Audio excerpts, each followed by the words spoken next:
los castigos más escalofriantes que usan los cárteles para imponer su ley. El mensaje del miedo.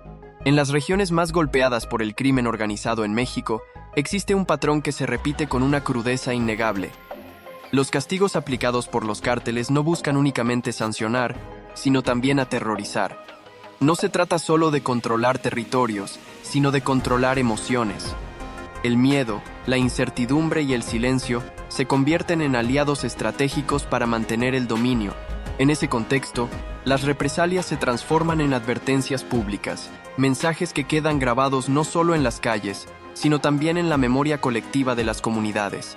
Durante décadas, distintos grupos criminales han establecido sus propias normas y sanciones internas. Quien traiciona, quien roba dentro de su misma organización o quien filtra información a las autoridades sabe lo que le espera. Estos castigos no siguen un código legal, pero son más temidos que cualquier sentencia judicial. En muchos casos, las sanciones se aplican frente a testigos, como una forma de escarmiento preventivo. Y lo más alarmante es que, en algunas zonas, este sistema de castigos ha sustituido por completo al Estado como forma de control social. Uno de los métodos más difundidos es la exposición pública.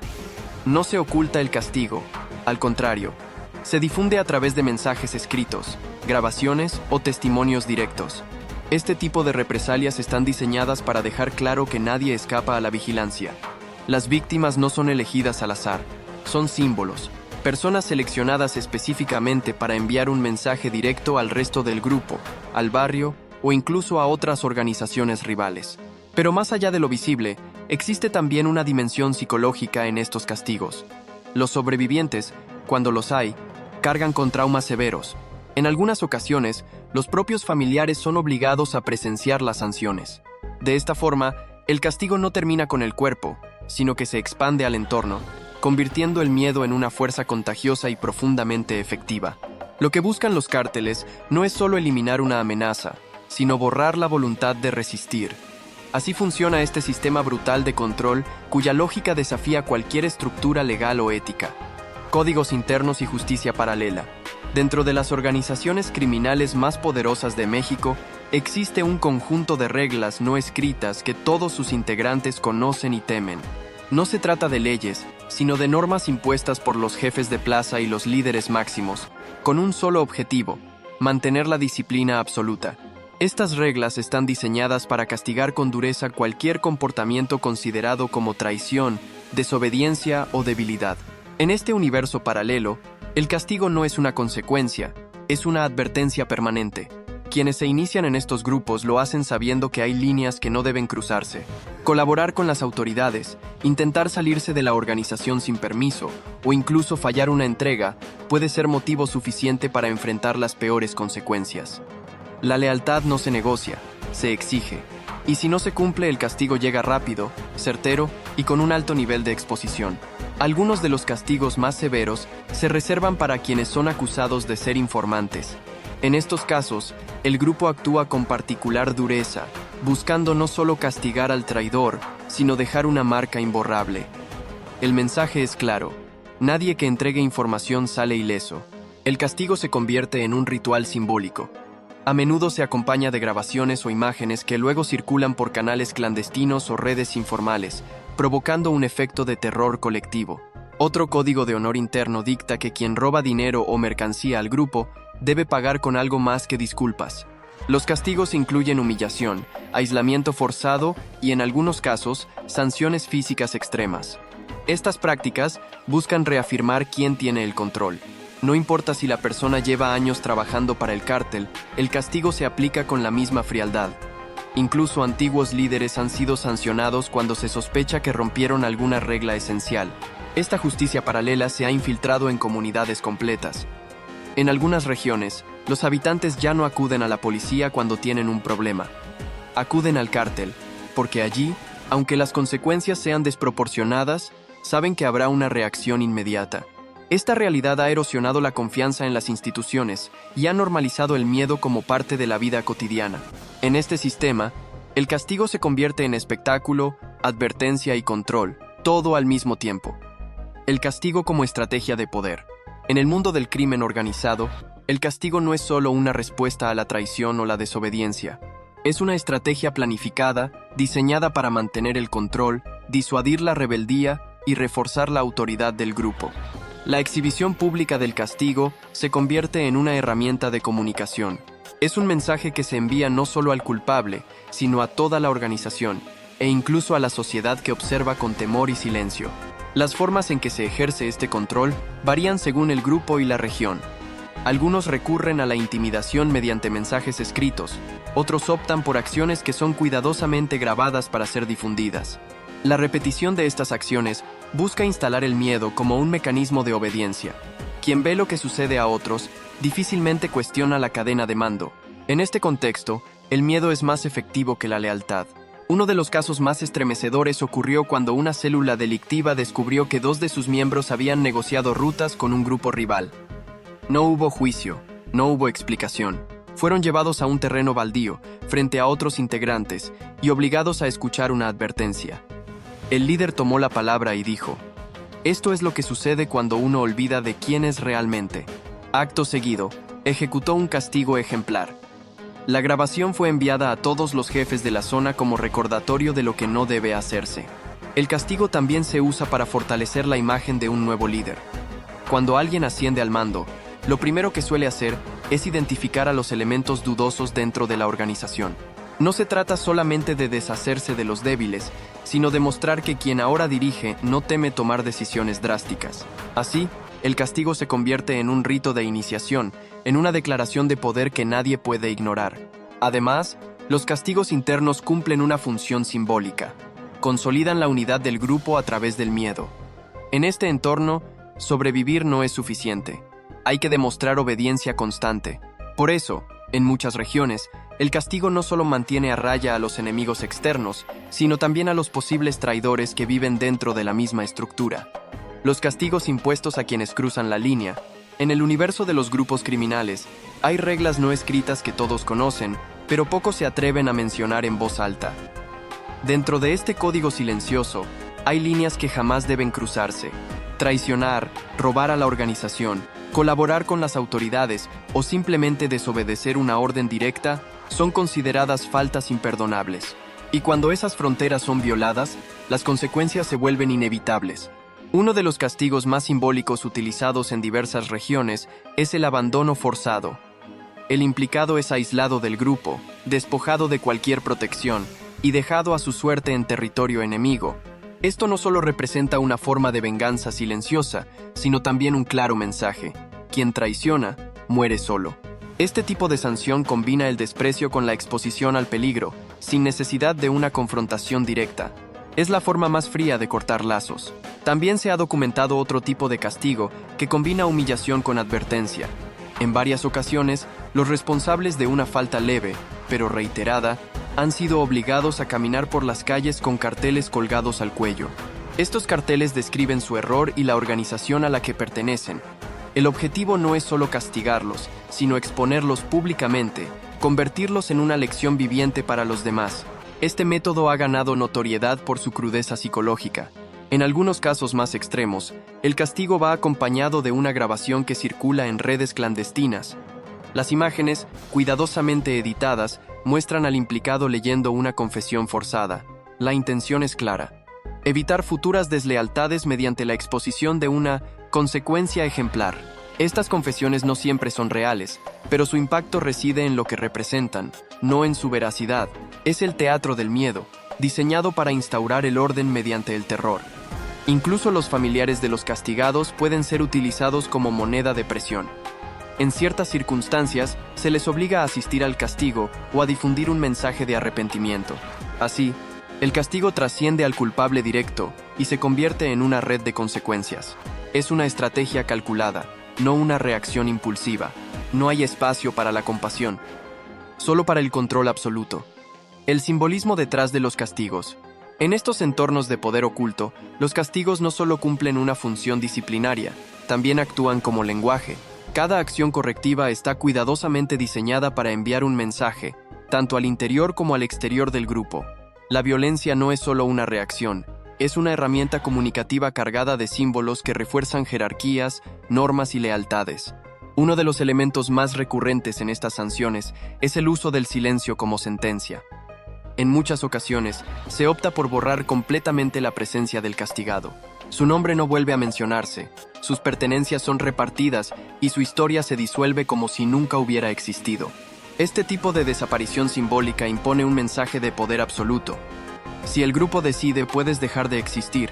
No hay necesidad de escándalos ni espectáculo, solo el vacío, que grita más fuerte que cualquier palabra. Otro castigo cargado de significado es la mutilación controlada. Aunque se trata de un acto extremo, su propósito es más psicológico que físico. El castigo se convierte en una marca imborrable que el individuo debe portar, un recordatorio constante de su falta. Es la firma de la organización sobre el cuerpo del castigado, un mensaje tatuado en piel viva que nadie más necesita explicar. Y quien lo porta, jamás podrá esconder lo que hizo. Algunas facciones más radicales han adoptado castigos rituales donde se repite una misma acción durante horas, días o incluso semanas. No buscan provocar dolor inmediato, sino llevar al límite la resistencia mental del implicado. Caminar sin parar en círculos, mantener una postura incómoda durante horas o soportar la privación del sueño son prácticas que no dejan cicatrices físicas, pero sí quiebran el espíritu. El objetivo es hacer que el castigo se vuelva parte de su identidad. En otros casos, el castigo se convierte en una forma de elección para toda la comunidad. Se escoge un escenario público, donde todos los miembros del grupo puedan observar. El mensaje es directo.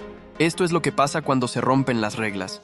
No se trata solo de castigar al culpable, sino de condicionar al resto. El miedo como disciplina colectiva. Así, el castigo deja de ser individual y se convierte en un espectáculo con función pedagógica. El código no escrito del silencio. Dentro de estas organizaciones, una regla no declarada rige con más fuerza que cualquier documento. El silencio. Este principio se convierte en una forma de lealtad, una prueba constante que distingue a los verdaderos integrantes de quienes simplemente están de paso. El que habla, traiciona, y el que traiciona, deja de pertenecer. La omertá, como se le llama en algunas culturas criminales, no es solo una consigna para evitar que la información llegue a las autoridades. Es una estructura de identidad, una barrera simbólica que marca el límite entre el nosotros y el ellos. Quien la rompe, no solo se convierte en enemigo del grupo, se transforma en un paria, alguien sin protección ni refugio en ningún lugar del mundo. Este código no necesita ser recordado en voz alta. Se transmite con miradas, gestos y, sobre todo, con consecuencias. Los castigos ejemplares que reciben aquellos que se atreven a romperlo funcionan como recordatorio permanente. Y no hace falta que haya una intención explícita de delatar. Basta con sugerir, con insinuar, con mirar hacia donde no se debe, para activar la respuesta del grupo. A lo largo de los años, ha habido casos de individuos que intentaron romper con esta ley no escrita. Algunos buscaron protección fuera del país, otros recurrieron a acuerdos con la justicia para cambiar su identidad y empezar de nuevo. Pero incluso en los sistemas de protección más sofisticados, el recuerdo del pasado los persigue. Viven con el temor constante de haber sido reconocidos. El silencio se convierte así en una cadena perpetua que sigue presente, incluso cuando se ha escapado físicamente del entorno original. Dentro de las cárceles, este pacto tácito adquiere una fuerza renovada. Los internos saben que cualquier palabra fuera de lugar puede convertirse en una sentencia. Las visitas, las cartas, los llamados, todo está vigilado. No por las autoridades, sino por sus propios compañeros. Es un entorno donde cada conversación es una prueba de lealtad. En este ecosistema donde el poder se sostiene más por el miedo que por el respeto, el silencio es la columna vertebral. La herramienta que mantiene viva la organización sin necesidad de estructuras visibles, un lenguaje invisible que dice más que cualquier discurso. La marca del miedo colectivo. En muchas regiones del país, los castigos que aplican estas organizaciones no solo están dirigidos a sus miembros o rivales, también funcionan como un mensaje para toda la comunidad. Un mensaje que no necesita explicación, porque es evidente. En pueblos enteros, el miedo se convierte en parte de la rutina. Se respira en las calles, se cuela en las conversaciones y se instala en el silencio de las familias. El castigo, en estos contextos, es una herramienta de control social. Al mostrar lo que puede pasarle a quien no coopera, a quien pregunta de más o simplemente se encuentra en el lugar equivocado, se crea un entorno donde nadie se atreve a cuestionar. No se necesita vigilancia constante, porque el temor ya ha hecho su trabajo. La comunidad se regula sola. Es el efecto psicológico del poder, más eficiente que cualquier fuerza policial visible. Uno de los elementos más inquietantes es la forma en que el miedo se hereda. Niños que crecen sabiendo qué zonas evitar, qué preguntas no hacer, qué nombres no pronunciar, aprenden a moverse con cautela, como si su existencia estuviera condicionada por una red de reglas invisibles. Y aunque no entiendan del todo el origen de estas normas, las obedecen porque intuyen que desobedecerlas puede costar caro. El resultado es una sociedad donde la desconfianza predomina, donde el vecino puede ser un aliado o un informante, donde los comercios cierran temprano no por falta de clientes, sino por prevención, donde incluso los festejos familiares se hacen en voz baja, sin música que revele alegría, porque la alegría puede llamar la atención equivocada. Este control se refuerza con rumores, relatos que se esparcen rápidamente, a veces exagerados, a veces ciertos, pero todos con el mismo efecto: disuadir. Dicen que a aquel lo desaparecieron por hablar demasiado. A la otra la castigaron por no colaborar. Son frases que circulan de boca en boca, manteniendo encendida la llama del temor. No es casualidad que estas historias se parezcan tanto entre sí, aunque ocurran en lugares distintos. Porque no importa dónde sucedan, el patrón es el mismo, el castigo como espectáculo y el miedo como ley no escrita. Un legado de silencio difícil de romper. En medio de este panorama de control, temor y castigos ejemplares, lo más devastador no siempre es la violencia en sí, sino lo que deja después. Una cultura de silencio profundamente arraigada. Las comunidades afectadas aprenden a guardar sus palabras, a fingir que no vieron nada, a negar incluso lo evidente, porque saben que en estos territorios, hablar es exponerse, y exponerse es asumir un riesgo que muy pocos están dispuestos a correr. Este silencio no es solo un mecanismo de defensa, también es una forma de adaptación. Las personas aprenden a vivir con la tensión constante, a moverse entre sombras, a desconfiar incluso de quienes han conocido toda la vida. Se modifican las rutinas, se evitan ciertos caminos, se cambian horarios y en muchos casos se opta por la migración como única salida. No porque se quiera abandonar el hogar, sino porque quedarse puede ser una sentencia sin pronunciar. En algunos pueblos, los castigos se han convertido en parte del paisaje emocional. Ya no sorprenden, ya no indignan, solo duelen. Y lo más triste es que muchas veces ni siquiera se reportan, porque todos saben que no habrá justicia, y que acudir a las autoridades puede ser tan peligroso como callar. Esta desconfianza institucional es otro de los grandes triunfos de los grupos criminales. Han logrado deslegitimar al Estado a través del miedo, pero no todo está perdido. En medio del dolor surgen voces valientes, periodistas, activistas, madres que buscan a sus hijos, líderes comunitarios que se niegan a rendirse. Aunque pocas, estas voces resisten el silencio, enfrentan el riesgo y se convierten en faros de esperanza en medio de la oscuridad. Demuestran que el miedo, por más profundo que sea, no es invencible. Que la verdad, aunque duela, necesita ser contada. Y que incluso en los lugares donde los castigos han sembrado terror, la dignidad humana puede florecer. Así, los castigos más temidos no solo revelan la brutalidad de ciertas organizaciones, también muestran la urgencia de sanar una herida que lleva décadas abierta. Porque más allá del horror, está la necesidad de reconstruir el tejido social, recuperar la confianza y hacer que el miedo deje de dictar las reglas. Si te impactó este relato y quieres conocer más sobre los rostros ocultos del crimen en Latinoamérica, te invitamos a suscribirte a nuestro canal. Activa la campanita para que no te pierdas ninguno de nuestros próximos contenidos. Gracias por acompañarnos.